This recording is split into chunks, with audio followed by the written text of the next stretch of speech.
Salut à tous et à toutes, c'est Gamershock. Aujourd'hui, on se retrouve pour les demi-finales du Battle Manga. Je suis accompagné de Armit et Kabuto. Vous allez bien tous les deux? Ouais, Toi. ça va. Bah, c'est parfait. Alors, et donc, par qui va commencer? Moi, c'est pareil, franchement. Bah écoute, je sais pas ce que toi t'en penses, mais la première fois je t'ai laissé commencer dans le premier duel où je t'ai éclaté. Ouais. Le mec. Là mais non, là on rigole plus, là c'est la demi-finale. On rigole plus, bah les blancs ils vont perdre pour la première fois. Hein. Oh, j'aime bien ce défi, tu vois, les blancs ne perdent jamais, c'est vrai. Alors, ouais, donc moi je te propose de commencer. D'accord.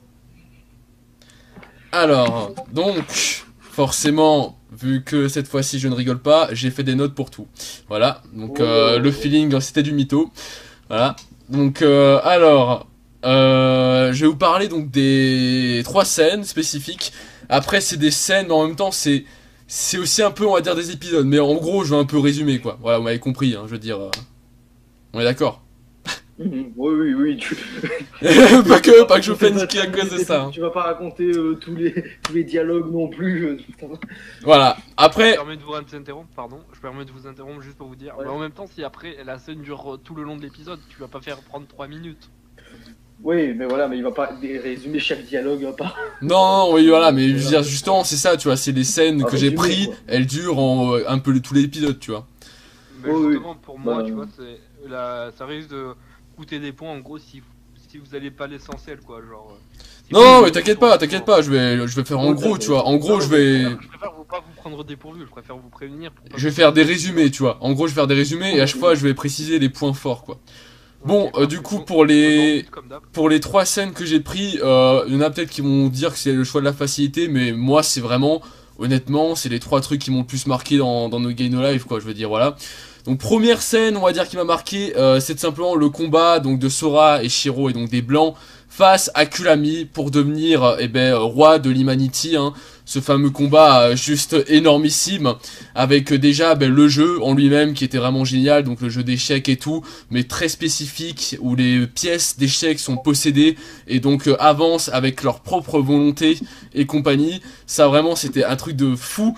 La stratégie qui est mise en place, que ce soit par Kurami qui est en face de Sora et Shiro ou par Sora et Shiro eux-mêmes qui vraiment c'est des vrais génies quoi, vraiment c'est un truc de fou la stratégie pendant ce combat. Il y a aussi bien sûr l'intelligence qui ressort de Sora et Shiro. On voit clairement une fois de plus que c'est des véritables pros, que c'est des génies dans ce monde quoi et dans le monde où ils étaient avant par rapport aux stratégies et aux choses qu'ils font pendant ce combat face à Kurami. On découvre aussi la relation qu'ils ont ensemble, une fois de plus, quand Shiro baisse les bras, mais que Sora vient derrière, qu'il la prend dans ses bras, et qui lui dit t'inquiète pas, les blancs, voilà, ensemble, on forme les blancs, toi et moi, on gagne ensemble, on se bat ensemble. Voilà quoi, ça aussi c'était vraiment très beau pendant cette scène, pendant ce combat.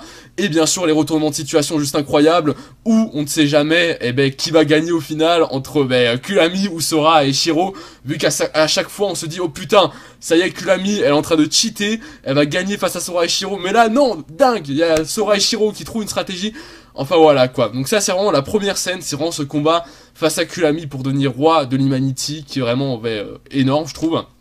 Ensuite, le combat face à Djibril cette fois-ci pour obtenir la bibliothèque de la ville et tous les droits sur Djibril. Pour moi, là aussi, c'était vraiment un super moment de Game No Life qui, une fois de plus, montrait un jeu super sympa, original. Vraiment, le jeu du Maouba, là, ou un truc dans le genre, il me semble. Avec du fanservice et de l'humour. Et ça fait grave plaisir, hein, le fanservice, l'humour et compagnie, franchement. Ça faisait grave plaisir pendant ce jeu, hein, clairement. Les scènes de nudité sans tétons et tout, bref. C'est du No Game No Life, ça faisait trop rire et tout.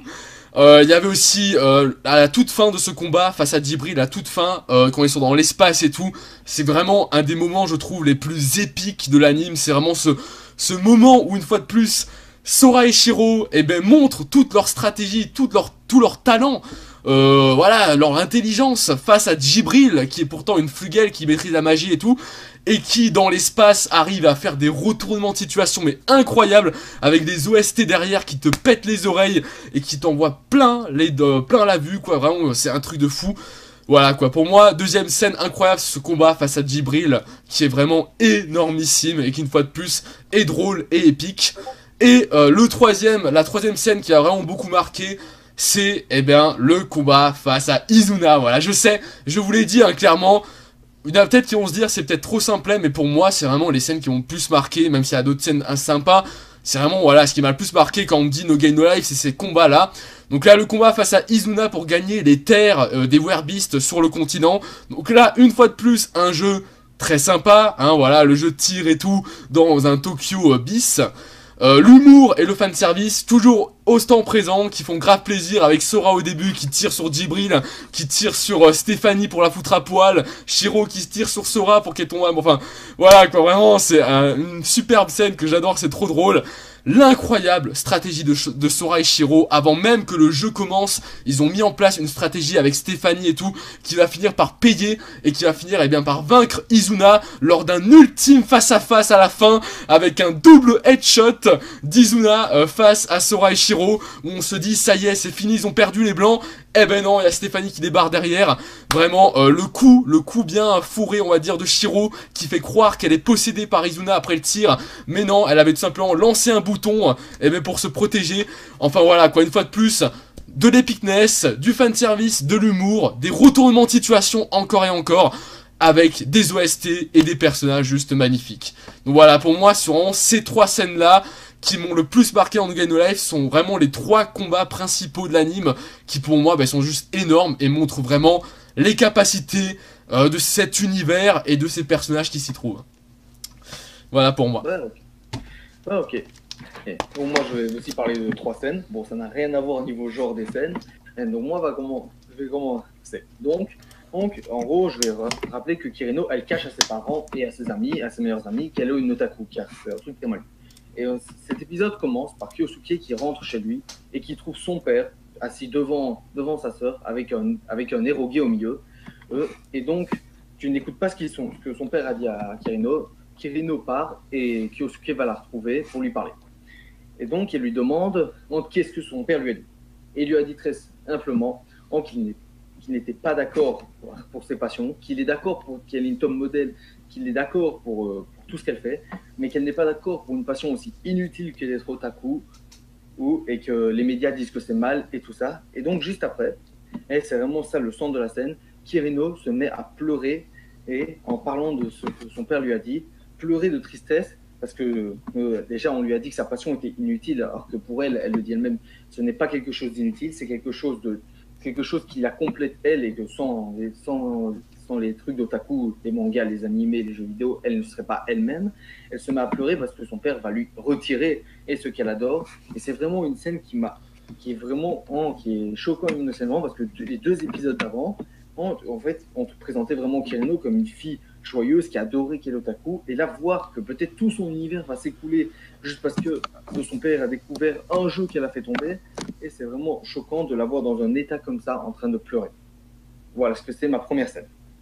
Ma deuxième scène, c'est pas du tout pareil. C'est plus choquant, tellement que c'est cache dans l'épisode. En gros, c'est Kyosuke qui est en couple et qui passe. Il est en rendez-vous. Il passe en rendez-vous. Il est avec une petite copine. Bon, je vais pas donner le nom parce que ça va comme vachement spoiler. Et donc, je préfère quand même ne pas donner le nom de cette personne. Elle tient un journal où elle note tout ce qu'elle veut faire. Tout ce qu'elle veut faire avec Kyosuke. Donc voilà, l'épisode se passe tranquillement. Ils font un rendez-vous amoureux. C'est normal. Tu as une ellipse. Kyosuke va chez elle. Et après, tu as une ellipse narrative durant une fête de feux d'artifice. C'est-à-dire que dans cette fête-là, il y a feux d'artifice. C'est encore normal. Kyosuke tient la main de sa copine et tout ça. Et en gros, après les feux d'artifice, il y a des feux d'artifice, bien sûr. Il y a les feux d'artifice, la scène elle est magnifique. T'as Kyosuke qui regarde sa copine.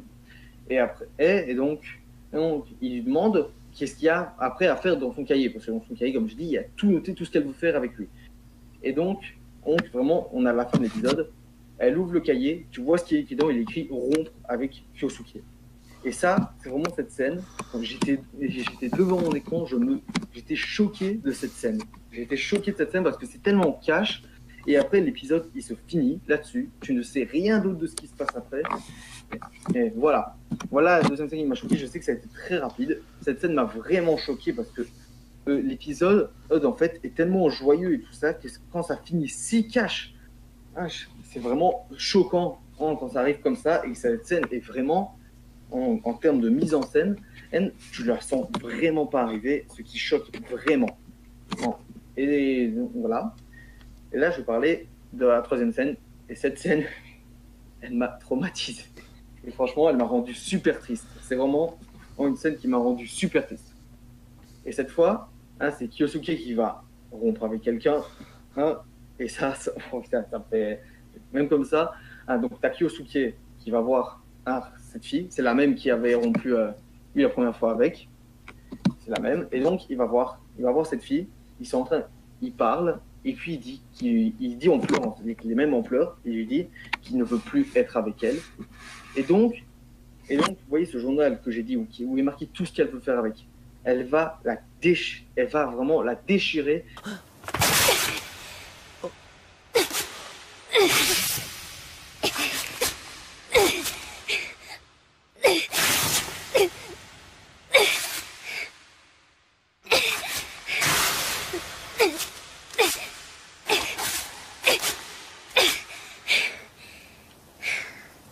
Et tu vas avoir plein de bouts de papier qui vont voler, avec écrit, par exemple, sort avoir rendez-vous avec Yosuke, et puis tu as le flashback sur la scène, tu as vraiment plein de petits papiers qui volent où les scènes elles passent, et puis après, Yosuke il regarde cette fille, et puis elle dit qu'ils ne pourront plus jamais être ensemble après ça, hein, et après elle se met à hurler en pleurant, hein, mais vraiment à hurler toutes ces larmes de son corps. On sent vraiment la tristesse de cette scène, et c'est vraiment cette scène, elle est tellement triste, elle est tellement forte émotionnellement, et en termes de souvenirs, ça te rappelle tellement de bons souvenirs, et ça te fait tellement du mal de voir cette scène-là, hein, que tu peux pas être insensible devant cette scène-là, même si tu n'aimes pas spécialement cette fille-là, hein, tu ne peux pas ne pas te sentir mal dans cette scène-là, tellement que c'est fort, et tellement que tu la vois souffrir à cause de ça, hein, et vraiment, tu sens que ça lui fait vraiment du mal d'entendre ça,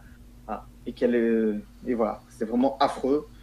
Et cette scène-là, c'est vraiment une des scènes que je m'en rappellerai toujours maintenant, parce que c'était mon personnage préféré qui a vécu ça, et donc c'est sentir vraiment toute la tristesse d'un personnage que tu ne vois jamais, tu ne la vois jamais comme ça, et vraiment la voir se dissoudre, vraiment être détruit de l'intérieur, ça fait vraiment du mal. Voilà pour ma troisième scène. Voilà. Sympa, sympa. C'est totalement différent. Moi, j'ai utilisé Oui. plutôt été marqué par des scènes épiques qui m'ont fait vibrer et tout. Alors toi, c'est que des scènes quasiment émotionnelles, quoi. Oui. Et après, en même temps, c'est pas du tout le même genre mais C'est clair, c'est clair. Mais il y avait quand même un petit côté émotionnel quand Sora va derrière Shiro pour la réconforter, quoi. Chacun a ses scènes à lui. Exact. Voilà. Ensuite, pour les thèmes, écoute, je te propose que tu commences. Au moins, on fait chacun, on commence. Voilà. C'est comme tu veux, mais... Oui, d'accord, je vais commencer. Donc moi, facile, c'est en même temps, on va dire aussi c'est la facilité pour ça par contre. Alors je vais prendre comme genre, c'est-à-dire comme thème de l'animé, les otaku, car c'est des thèmes principaux de l'animé. Et après, je parlerai vite fait d'un sous-genre en parlant de ça. Donc ce thème qui est les otaku est utilisé en termes de personnages surtout. C'est-à-dire, oui, on va nous montrer les choses de cet univers, mais ça sert surtout à se focaliser sur des personnages. Puis on va trouver des personnages qui sont passionnés par la même chose que nous, ce qui a fait en sorte qu'on soit impliqué émotionnellement pour eux. Ce qui, comme j'ai dit, par exemple pour la scène de Kirino, qui permet qu'on ait vraiment mal pour elle. Et vraiment, ça permet tellement de développer des choses sur eux, sur leur comportement et tout ça, et ça permet de développer des scènes aussi. Ça vraiment, les otakus sont utilisés vraiment à bon escient et ne nuisent pas du tout au terme scénaristique, vu que ça fait partie du scénario. Et donc, comme sous-genre, je voulais parler d'un sous-genre qui est très peu abordé, parce que même en fait, c'est surtout les gens qui ont fini par le découvrir, le thème de la différence. C'est-à-dire, parce que les otaku, comme j'ai dit, ils sont très mal vus. C'est-à-dire, dans Oreimo, ils sont très mal vus, les otaku. Au Japon, en fait, en général, je vous en truc comme ça, ils sont très mal vus, les otaku, c'est vraiment très mal vu. Et donc en général, les personnages, on nous montre que des personnages qui détestent les otaku, je ne vais pas citer des noms comme ça, mais il y a des personnages qui détestent les otaku, sont au final plus bizarres, que les personnes qui sont censées être bizarres comme ils le disent eux-mêmes. Et c'est vraiment comme ça qu'ils utilisent les otaku là-dedans en tant que respect pour eux, en tant que respect pour la personne qui regarde, en tant qu'hommage à tout ce qu'ils sont.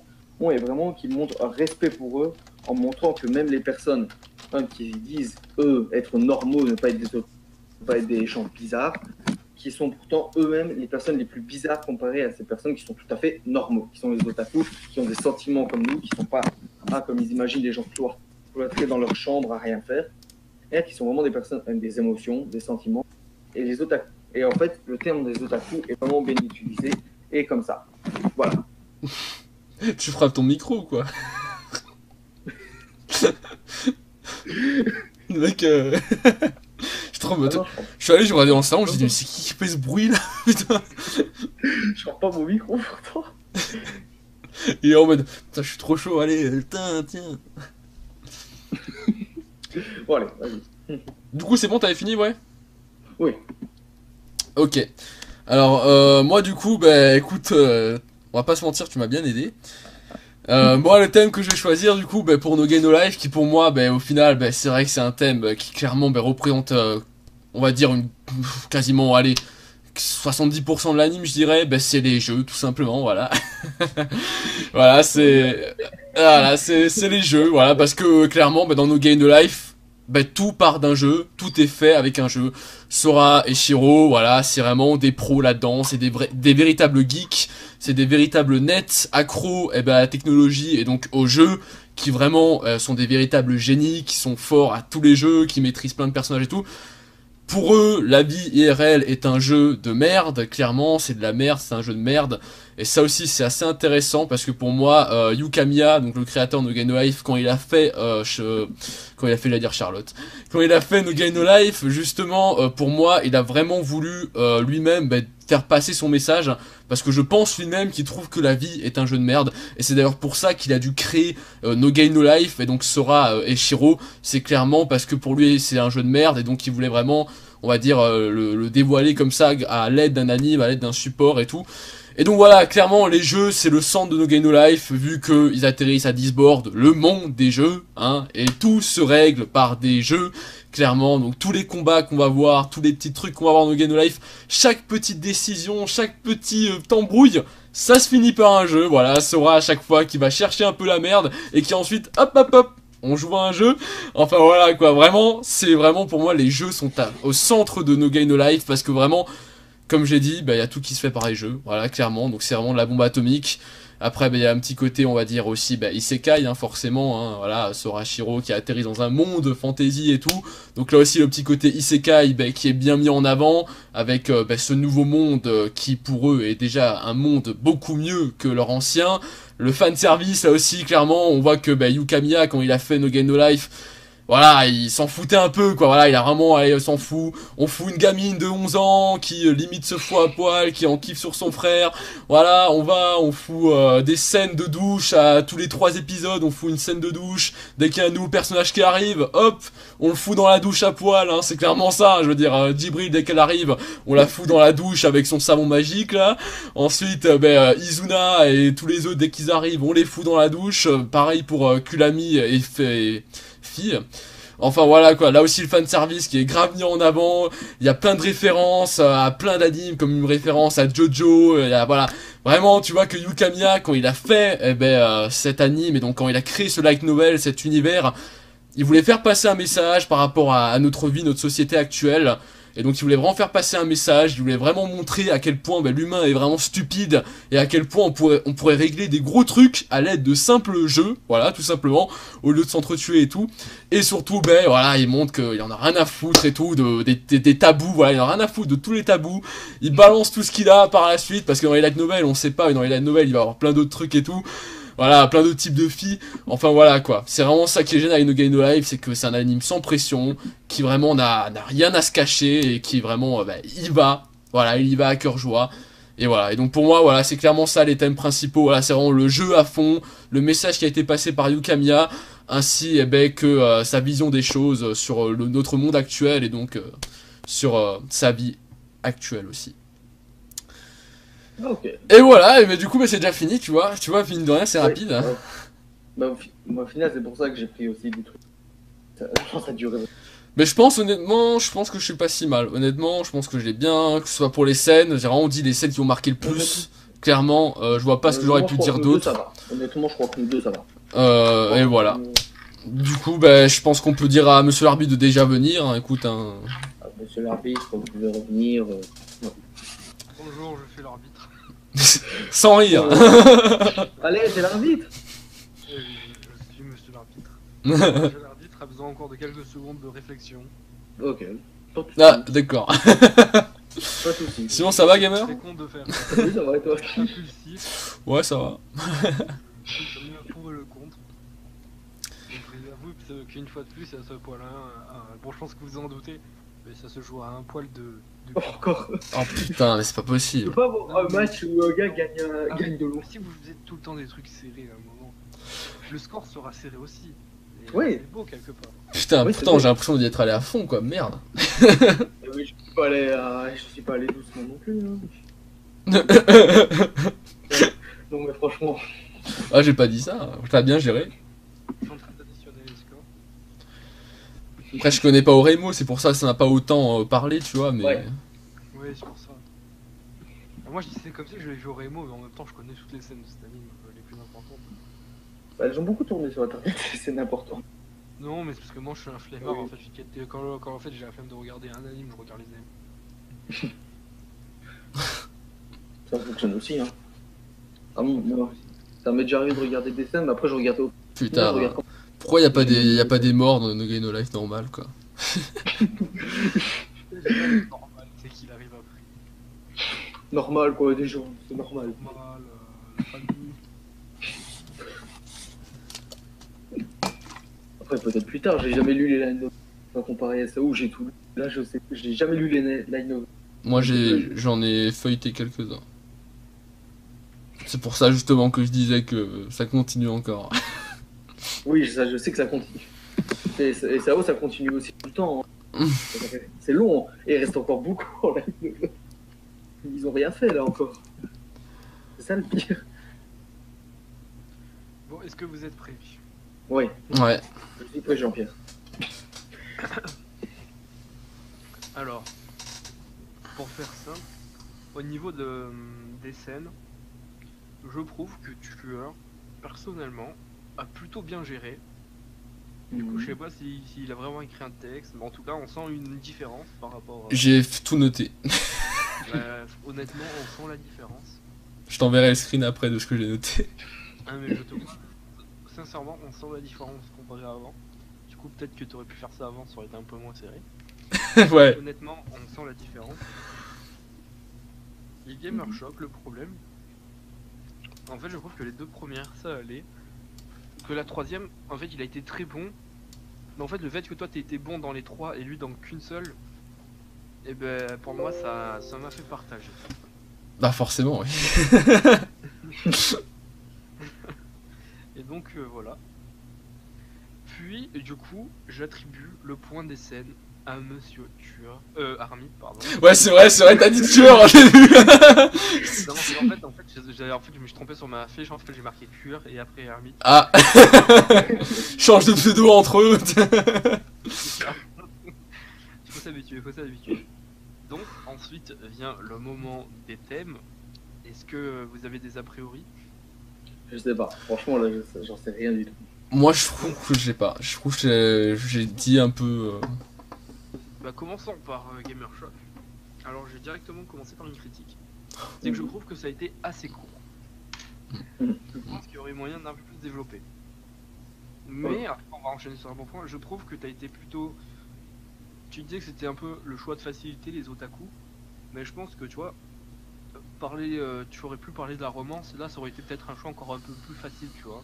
Le thème des otaku, il y aurait eu peut-être un peu plus de choses à dire. Et pour moi, tu as été audacieux.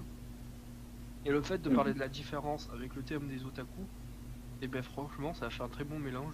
Et tu t'en sors avec une bonne note. Ok. Je suis satisfait de toi pour une fois. Oh, la violence. Je rigole, c'est de l'humour. Mais c'est vrai que je suis content pour toi parce que t'as plus géré que les anciennes fois. Ok. Mais après, peut-être que, je sais pas si t'as écrit quelque chose, mais peut-être que si t'écrivais, peut-être que tu t'en serais sorti un peu mieux sur les scènes. Voilà, je tenais juste à avoir un petit aparté. J'ai un peu écrit parce qu'il y a des scènes.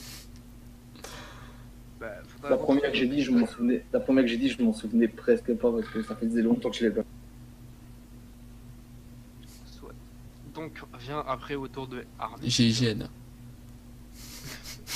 Alors, Armit, comment dire? J'ai prouvé qu'en fait, il a été bon et mauvais à la fois. Très spécial. Ça paraît assez paradoxal, mais disons qu'il a été assez bon.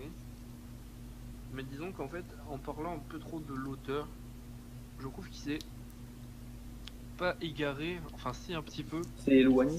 des thèmes principaux, tu vois, pour moi. Enfin des thèmes principaux, des thèmes choisis. C'est-à-dire qu'en fait, j'avais l'impression qu'en fait, en même temps, il présentait ses thèmes qu'il avait choisis, mais en même temps qu'il présentait l'anime et l'auteur, en fait, le point de vue de l'auteur. Pour moi, c'est deux choses pas complètement différentes, mais deux choses différentes en soi. Donc voilà. Puis, je sais pas si tu avais écrit un texte aussi pour ça. Si. Et ben, honnêtement, je pense que tu aurais pu un peu plus le travailler.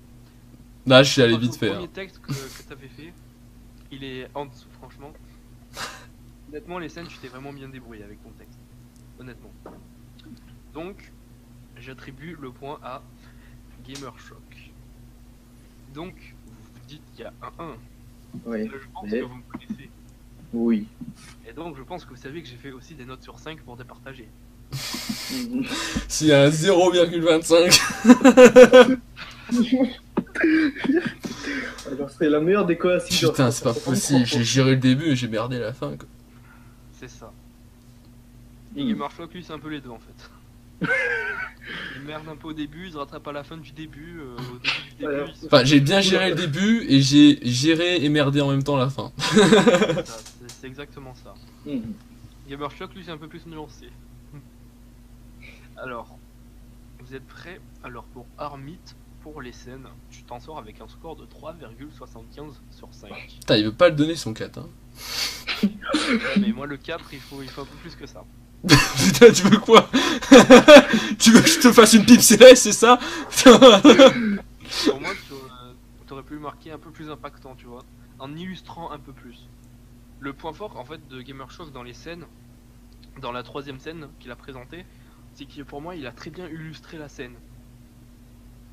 Vraiment, je voyais la scène dans ma tête. Et moi, je parlais de l'espace et tout. Avec Jibril. Je Non, parlais mais d'Izuna, le moi, face-à-face. Le double headshot. T'as pas assez bien illustré la scène pour moi.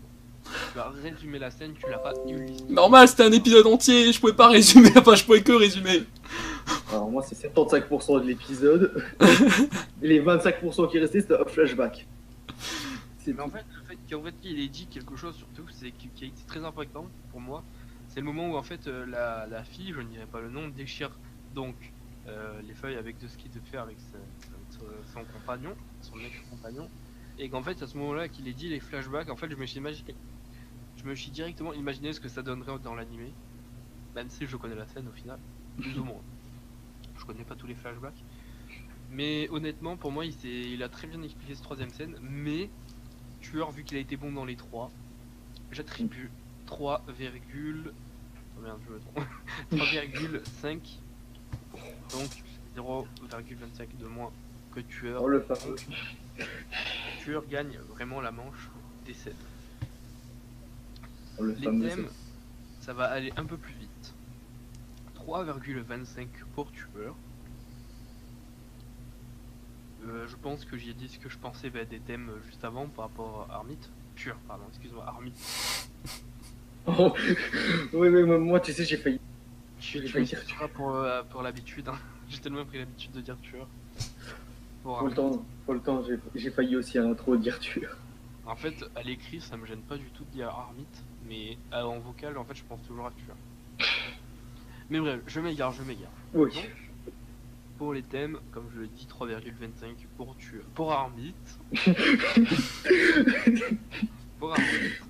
Donc, comme je l'ai dit, j'ai donné mon avis juste avant. Et pour Gamer, 3,75. Oh. Donc, je vais annoncer les Bah, je suis mort. Armit, 7 sur 10. Gamershock, 7,25 sur 10. Oh, putain. Pour la première fois de toute sa carrière, Gamershock a remporté une victoire face à la machine qui est Armit. Il a Oui. perdu un seul combat. Yes. Oh putain, enfin. Ah. Oh là là. Malheureux, les blancs ont perdu. Après, je pense honnêtement que le fait que Armit, pour moi, il était encore un peu dans le flou par rapport au thème. Et pour moi, le fait que Ouais. toi, tu sois le créateur, tu as de cette idée, c'est normal que tu aies un peu mieux géré ce point-là. Mais Ouais. je me suis dit, ça serait du favoritisme justement après de mettre ça sur la table pour tueur. Du coup,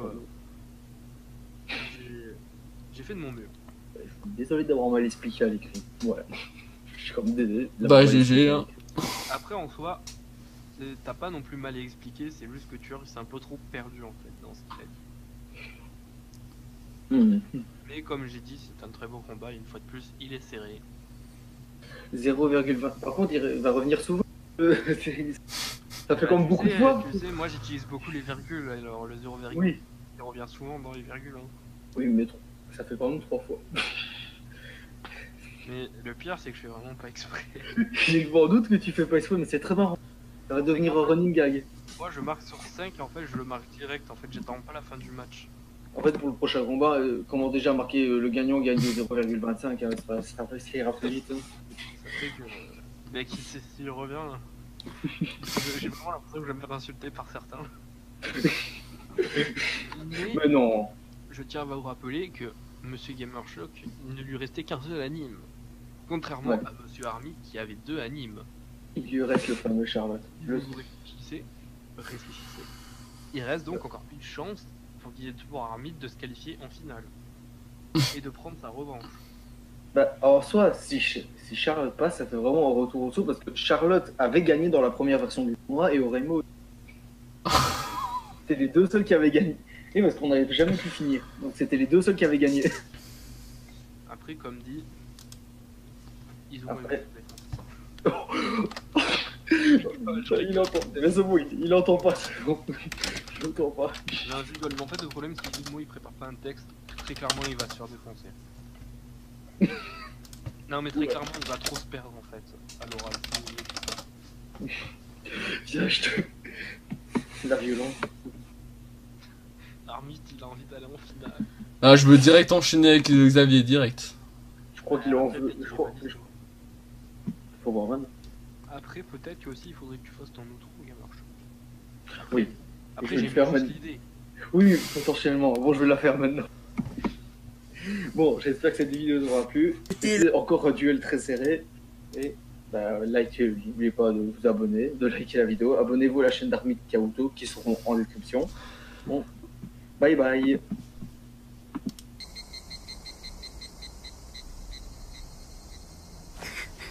よし付き合うか。